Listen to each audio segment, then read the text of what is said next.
In this tutorial, I'm going to show you how to set up and use the new web browser feature within Fieldscapes. We're going to do the tutorial in the upstairs of the simple office location within Fieldscapes.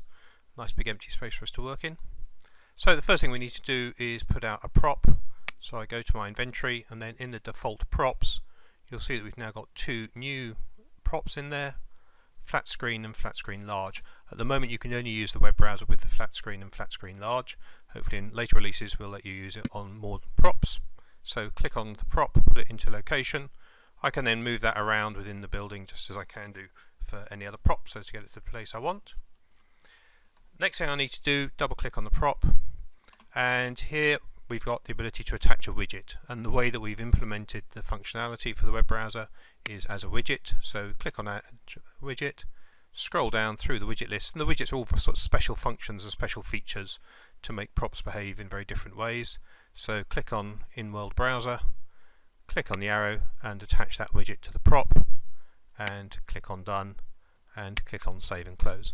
So now this prop has got the ability to be a web browser, but it just doesn't know exactly when to use that capability. So to do that, what we do is we go over to our system nodes, and the best thing to do is actually set up the surface as the web browser at the very beginning of an exercise. You can switch on and off as you want to during an exercise, but at least get the basics set up at the very beginning.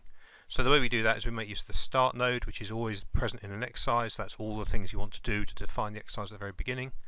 Click on E for edit.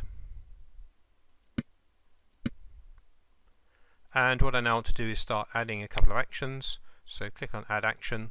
My target for the action is going to be the prop that I just put out, and it's the only one in the exercise at the moment, so it's chosen that by default.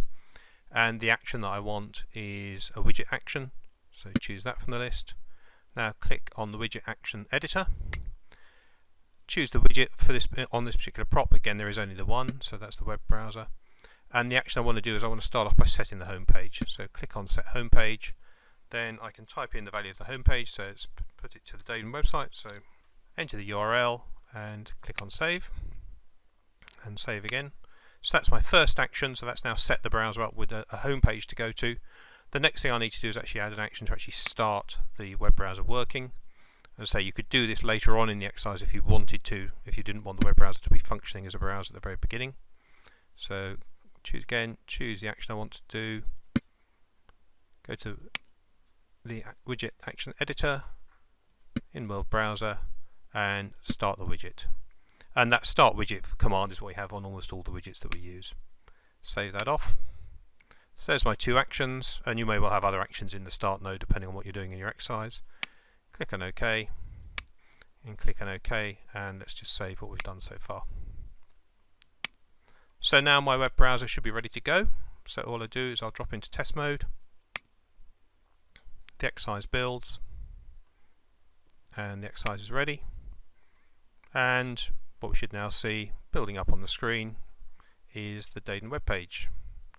And there's the web page, so I can now scroll through this web page just as I would do on a web browser. I can click on the different links, so I can interact with this web browser in exactly the same way as I would do on any ordinary web browser. So let's go to the Fieldscapes website. One thing to note is that whilst the cursor is over the web browser, my movement of my avatar is actually disabled, and we found that causes problems if we don't do that at the moment. We'll try and find a better solution. What you can do is actually use proximity, so it actually only switches on the web browser once my avatar walks up nice and close to it. If I want to get a better view of the text, then what I can do is actually drop into first person mode and read the screen nice and close. So far we found that the web browser will cope with most of the content on the web. So for instance, if I click on resources, then on the resources page we've got a link out to the videos on YouTube. So click on the link there. That takes me to the YouTube page. In this video, I'm going to show you how to create and you can actually hear the audio of the video in the background using the Fieldscapes Virtual Field Trips editor. We've dropped back into edit mode now.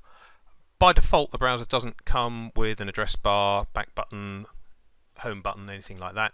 So if you want to create those features, you need to actually add them in Fieldscapes, but that's fairly easy to do. So for instance, what we're going to do here is we're just going to add a box to take us to a particular URL. So all I'm going to do is choose a prop. So let's choose question mark. Put that into the environment. Then double click on it so as to be able to edit it. I want to affect the touch behavior. I want to add an action. So choose, the action is going to go against our flat screen prop. And the action itself is going to be the widget action. Then choose the widget I want, the browser, and choose load URL. And what we're going to do is we're going to route this to Google. So type in the Google URL, click on save, and click on save, and close that. So if I now drop into test mode,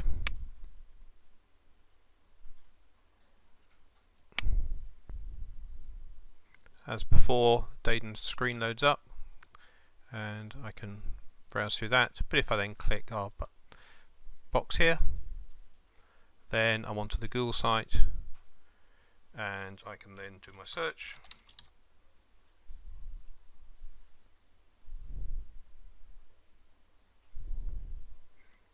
And I can browse the web just as I was using an ordinary web browser. One neat trick you can do with the web browser is to go into things like Google Docs. So I'm just going to load up a Google Docs spreadsheet.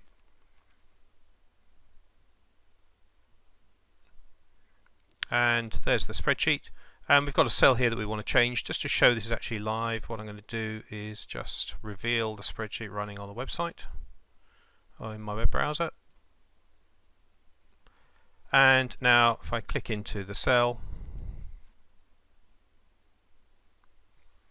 and you see we've got hello there, and now we should see as anonymous turtle, there's hello appearing, and I can then make my changes and then see them reflected back inside the 3D environment. Just to finish off, I just want to show you one more web page running in the browser. So what I'm going to do here is actually going to load up a web page from our Datascape website, but the page is actually a WebGL visualization. So this means that the page itself is showing three-dimensional data. And now if I click the mouse button, we'll begin to move forward into the visualization. It's a bit laggy, but we are looking at several thousand data points here.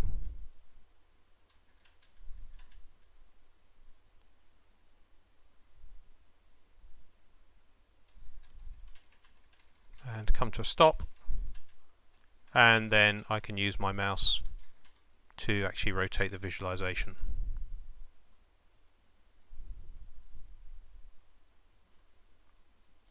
And click to start flying again. And I can take some fairly extreme views of the data if I want to, and then fly into it.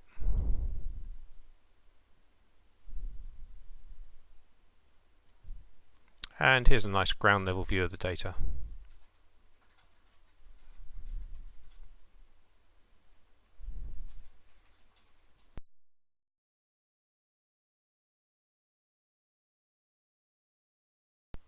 So there you have it, a fully functioning web browser showing videos and WebGL content as well as conventional HTML content running inside of Fieldscapes and yours to control through the widget action and all the other prop features.